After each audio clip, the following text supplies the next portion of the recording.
Vamos a continuar, vamos a empezar con el tema del día de hoy.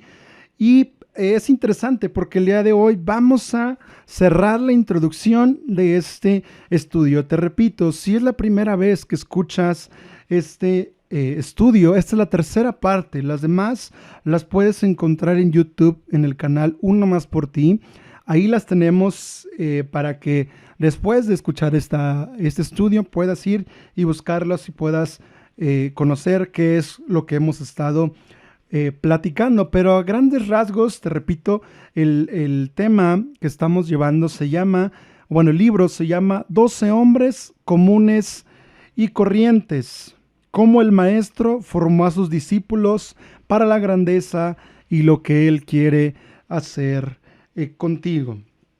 Vamos a comenzar, hermano. Si tienes tu Biblia, te invito a que la abras en Primera de Corintios, capítulo 2, versículo 5. Primera de Corintios 2, 5. Y vamos a darle lectura. Si no tienes una Biblia en la mano, no te preocupes. Aquí le vamos a dar lectura a los pasajes. Si tienes tu Biblia, te invito a que busques los pasajes que estaremos viendo en esta tarde. No es un tema muy extenso, pero este versículo en Primera de Corintios 2, 5 dice: para que vuestra fe no esté fundada en la sabiduría de los hombres, sino en el poder de Dios. Hemos estado viendo, hermanos, el llamamiento que hizo nuestro Señor Jesús para con sus discípulos y el cómo podemos observar en ellos la misericordia de Dios y la gracia que el Señor usó para con cada uno de ellos.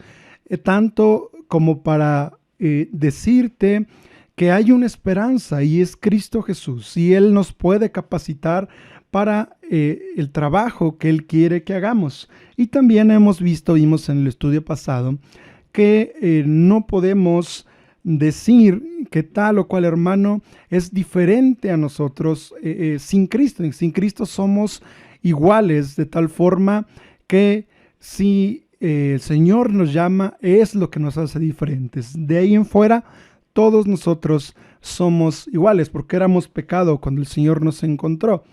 Sin Cristo somos pecado, pero gracias a Dios que a través de su Hijo nos dio la salvación y es lo que nos hace diferentes. Nada más. No debemos ni creernos más que las otras personas, porque ha sido misericordia de Dios. Debemos rogar misericordia de Dios para con ellos también, para con nosotros. Y no debemos endiosar a nadie, ningún predicador, ningún pastor, ningún maestro, ningún líder de alabanza, ningún misionero. No debemos elevarlos más allá de lo que son. Son hijos de Dios que, y al igual que tú, necesitaron de la gracia de Cristo. Necesitan de la gracia y la misericordia de Jesús en sus vidas. Muy bien, hermana Mónica, saludos. Gracias a Dios que está con nosotros también. Dios le bendice. Ahorita les contesto a los que me mandan mensajito.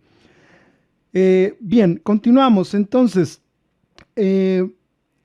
cuando Jesús llama a los discípulos, recordamos aquel pasaje donde el Señor va y está en oración. Recordemos que Jesús en su ministerio se distinguió porque siempre iba a solas a orar con el Padre para que éste le dijera qué es lo que tenía que hacer y cómo tenía que hacerlo. Y iba en comunión con Dios para poder alimentarse de lo que necesitaba, que era de la palabra de Dios. Entonces, al ser escogidos, hermanos, estos discípulos, no quiere decir que en automático dejaron de ser seres humanos o que en automático dejaron de cometer errores o que en automático, al ser llamados, todo era color de rosa. No, no fue así, hermanos. De tal forma que la Escritura nos menciona hechos importantes en la vida de estos discípulos, de tal forma que podemos evidenciar que ellos tenían errores, pero sobre todo podemos ver la gracia activa de nuestro Señor Jesús en sus vidas y eso es de esperanza para nosotros.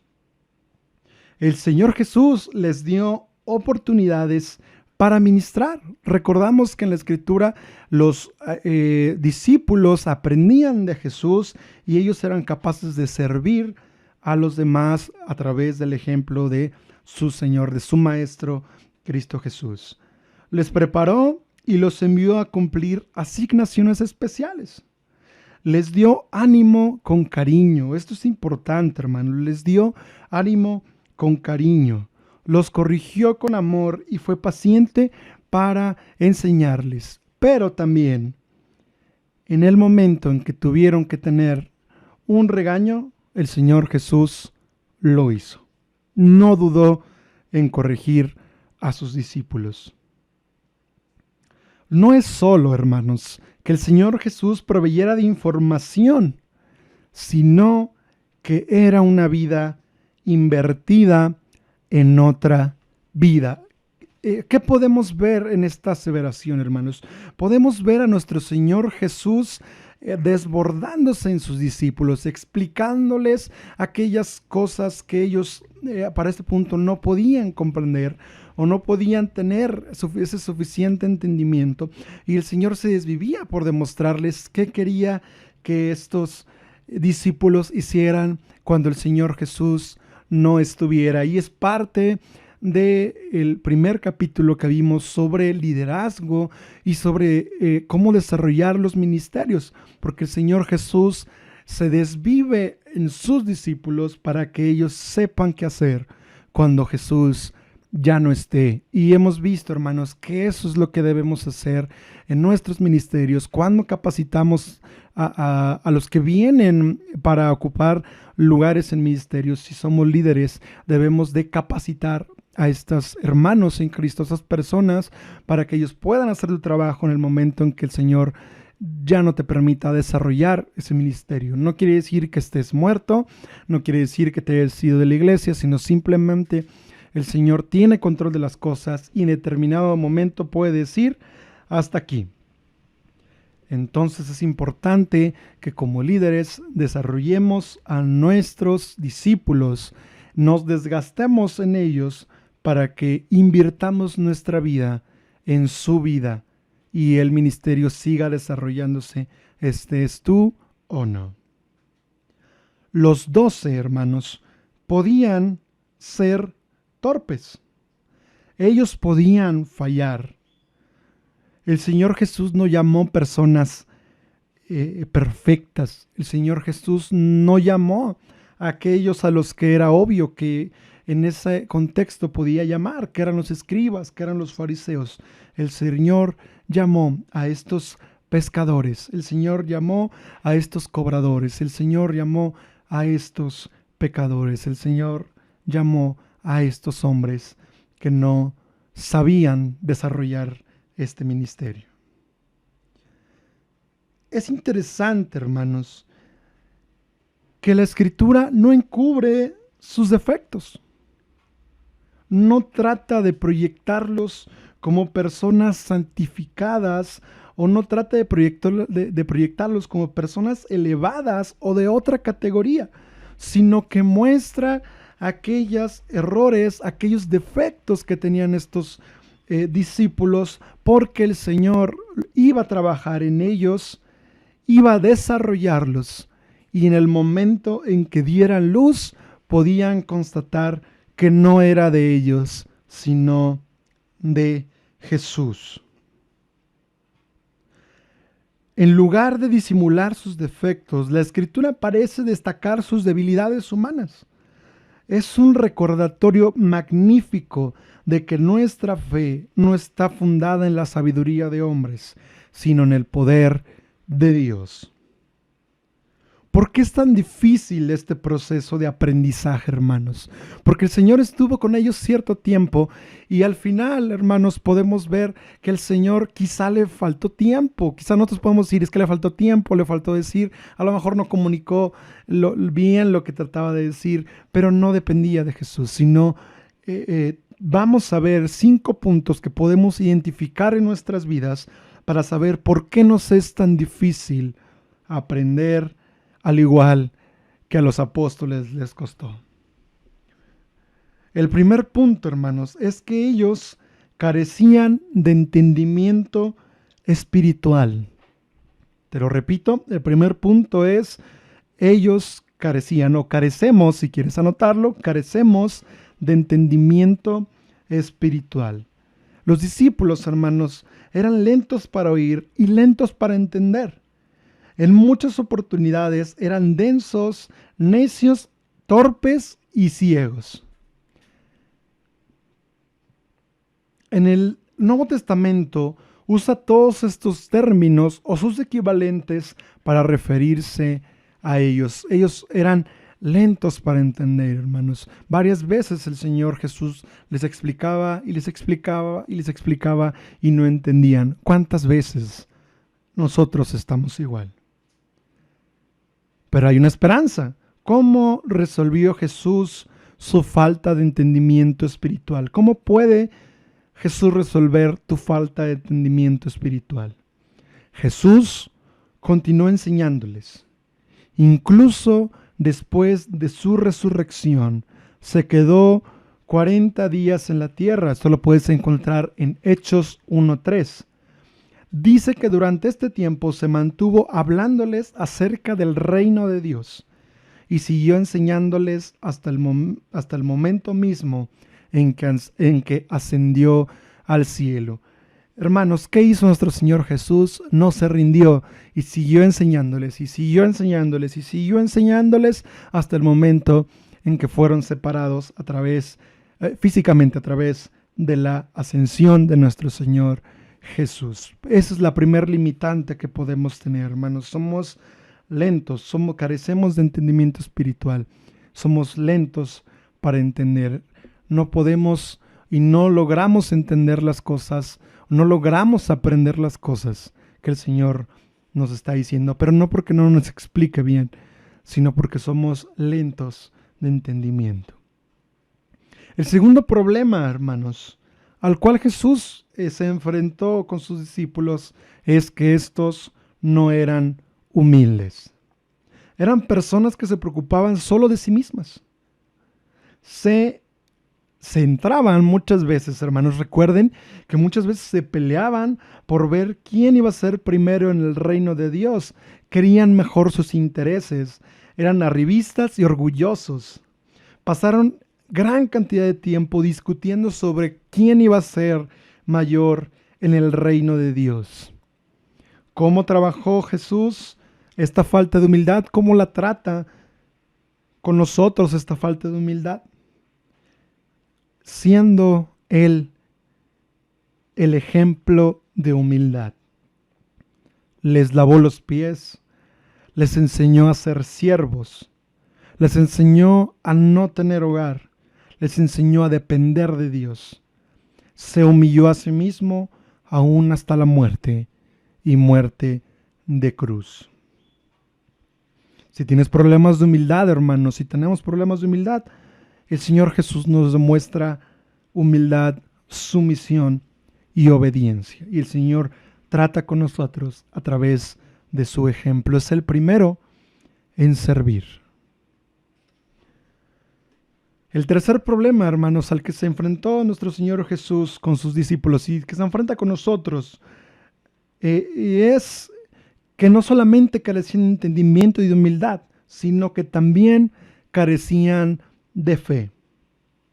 Solo en el Evangelio de Mateo Jesús les dice 4 veces, hombres de poca fe. ¿Cómo no tenéis fe?, les preguntaba Jesús. Al final del Evangelio de Marcos, después de haber pasado meses de aprendizaje intensivo con Jesús, e incluso después que Él hubo resucitado de los muertos, Marcos escribe, y Él les reprochó su incredulidad y dureza de corazón. Esto lo encontramos en Marcos 16:15. Vamos a Marcos 16:15. Vamos a dar lectura a este pasaje, a ver qué dice la escritura de este punto. Marcos 16:15. Déjenme llegar. Dice, y les dijo, id por todo el mundo y predicad el evangelio a toda criatura. Fue necesario que el Señor hablara con ellos y tratara esta falta de fe. ¿Cuál fue el remedio que aplicó Jesús para su falta de fe? ¿Cómo trataríamos nosotros la falta de fe de alguien? ¿O cómo trataríamos la falta de fe nuestra? Bueno, lo que hizo Jesús fue seguir haciendo milagros. Su falta de fe no le detuvo para hacer milagros y hechos portentosos. Los milagros no eran primeramente para el beneficio de los incrédulos. La mayoría de los milagros los hizo deliberadamente en presencia de sus discípulos, de modo que la fe en ellos fuera fortalecida. El Señor siguió obrando y el Señor sigue obrando hasta este momento para tratar con tu falta de fe y con mi falta de fe. La cuarta cosa con la cual Jesús luchó es que carecían de compromiso. Mientras las multitudes seguían a Jesús, mientras alimentaba a aquellas multitudes, iba, caminaba, hacía milagros portentosos, ellos estaban emocionados de estar con Jesús, ellos estaban seguros de estar con Jesús. Pero cuando los soldados irrumpieron en el huerto para arrestar a Jesús, lo abandonaron y huyeron. Pedro, el líder del grupo, terminó negando a su maestro y jurando que jamás había visto a tal hombre. ¿Cómo remedió Jesús con su tendencia a la defección? ¿Cómo lidiaría Jesús con nuestra falta de compromiso? Jesús intercedió por ellos. Intercedió por ellos a través de la oración. Dice que Jesús oró por ellos para que se mantuvieran fieles y que el Padre pudiera llevarlos al cielo. El Señor Jesús intercede por ti y por mí. Por ti y por mí. Para que nuestra carencia de compromiso sea quitada y seamos fieles hasta la muerte. Quinto y último punto con el cual Jesús trató con ellos es que ellos carecían de poder. Es cierto que en sus propias fuerzas eran débiles e indefensos, especialmente cuando tenían que enfrentar al enemigo. Hubo ocasiones cuando lo trataron, pero no pudieron echar fuera a los demonios. Su falta de fe los inhabilitó. ¿Qué hizo Jesús para remediar la falta de poder que tenían estos? Les envió el día de Pentecostés al Espíritu Santo para que habitara en ellos y les diera poder. Es una promesa que hizo Jesús y fue cumplida poderosamente. Hermanos, si nosotros podemos pensar, bueno, si estos hombres eran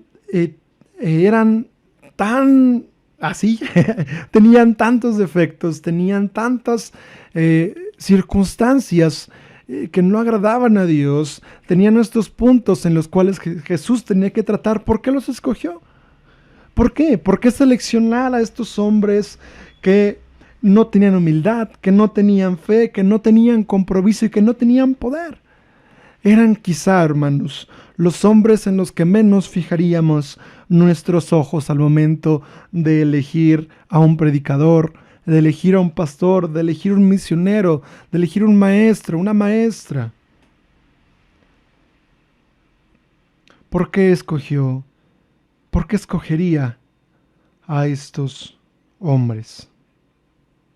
El Señor, hermanos, escoge, y podemos verlo otra vez, Él escoge las cosas débiles de este mundo para confundir a lo fuerte. Nadie podía estudiar a este grupo de hombres y llegar a la conclusión que lo hicieron gracias a sus capacidades. No hay explicación humana a la influencia de los apóstoles, pero lo que podemos decir es que la gloria es únicamente para Dios. Podemos observar, hermanos, que aquel que estaba obrando en sus vidas era Jesús, que aquel que les dio un valor especial fue Jesús, que aquel que decidió tratar con esas cosas que no le agradaban fue Jesús. Pero aún más, hermanos, podemos leer en Hechos 4:13, vamos a Hechos 4:13, ya casi terminamos. Hechos capítulo 4, versículo 13. Hechos 4, ya llegué. Hechos 4:13. Dice: entonces, viendo el denuedo de Pedro y de Juan, y sabiendo que eran hombres sin letras y del vulgo, se maravillaban y les reconocían que habían estado con Jesús. Para los hombres, hermanos, sabios de aquella época, el ver a estos hombres era prueba suficiente de que habían estado con Jesús, de que Jesús había sido su maestro, porque en ellos no encontraban ningún valor, porque en ellos no encontraban algo bueno, pero podían ellos dar testimonio de que lo que veían hasta este punto al predicar era Jesús obrando en ellos.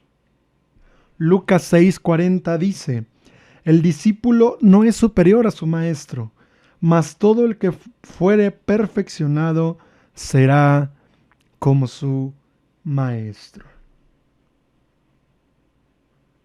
El tiempo relativamente breve de adiestramiento que tuvieron los apóstoles con Jesús rindió frutos eternos. Al principio, hermano, pudo haber parecido que todo había sido infructuoso. La noche que Jesús fue traicionado, ellos se dispersaron como ovejas, cuyo pastor ha sido herido brutalmente. Incluso después de la resurrección, se veían tímidos, llenos de remordimiento por su fracaso. Y podemos ver, hermanos, cuando Jesús es crucificado, podía verse una ola de fracaso y una ola de oscuridad cubriendo la tierra. Ellos estaban demasiado preocupados por sus propias debilidades como para ministrar con confianza. Pero, después de que Jesús ascendió al cielo, vino el Espíritu Santo y les infundió poder y los capacitó para hacer lo que Jesús les había adiestrado para que hicieran. Aquellos hombres, a través del legado del Nuevo Testamento y el testimonio que dejaron, siguen aún hoy día cambiando al mundo. Hermanos, cerramos con esto. Podemos ver a través de los discípulos los errores que ellos cometían, los errores que ellos tenían, las debilidades que tenían. Y transportándolo a nuestra vida, nos podemos ver y podemos visualizar que estamos en la misma situación, que nos encontramos faltos, que no tenemos fe, que no tenemos poder, que no tenemos compromiso, que huimos al momento de la presión, que no estamos cerca del Señor, que todo el tiempo en el que el Señor ha estado con nosotros pareciera infructuoso y que no ha servido de nada, porque nos encontramos o nos podemos llegar a percibir iguales que los discípulos al momento de dejar a nuestro Señor Jesús cuando fue arrestado. Si tú te sientes en esta situación, déjame decirte que es verdad. Tú y yo, sin Cristo, somos así. No tenemos nada bueno, tenemos debilidades. Podemos encontrar en nosotros una serie de actitudes, de caracteres y de quizá manías que tenemos que no agradan a Dios y que nosotros podamos decir: ¿cómo puedes amarme, Señor Jesús? ¿Cómo puedo yo desarrollar este ministerio si no sé cómo hacerlo, si no sé cómo desarrollarlo, si hay tanto malo en mí? Pero hermanos, hay una esperanza y es Cristo Jesús, el cual te adiestra para la batalla, te prepara para tu ministerio, te discipula para que desarrolles el trabajo que el Señor te dio. A lo largo, hermanos, del ministerio de estos discípulos, podemos ver a nuestro Señor Jesús orando por ellos antes de ser escogidos, viendo lo que estos discípulos iban a desarrollar el día que estuvieran listos. Hermano, si el Señor te escogió para que desarrolles un ministerio, hazlo con la confianza de que Él te va a capacitar, te va a enseñar y que Él está viendo la obra terminada y por eso te escogió. Porque sabe lo que vas a hacer en su nombre. Y lo único que nos queda por hacer es someternos a su voluntad, es aprender lo que el Señor nos quiere enseñar, es desarrollar el ministerio que el Señor ha puesto en tus manos y en las mías. Y hermano, no te olvides, al final, cuando veas el fruto de tu trabajo que el Señor te ha permitido ver, al final, no olvides que sigue siendo nada sin Él. No lo olvides. No olvides la forma en que estabas cuando el Señor te encontró. Porque cuando estés arriba, si el Señor lo permite, puedas ser humilde y darle la gloria a Dios por lo que Él te ha permitido hacer. Porque al igual que los discípulos, no sabías hacer nada. Y quizá, solo quizá, puedas ser un instrumento de Dios. Y quizá algún día te vean y puedan decir, este hombre, esta mujer, yo la conocí, no estaba capacitada para hacer este trabajo, pero el Señor la capacitó y se ve que ha caminado con Jesús.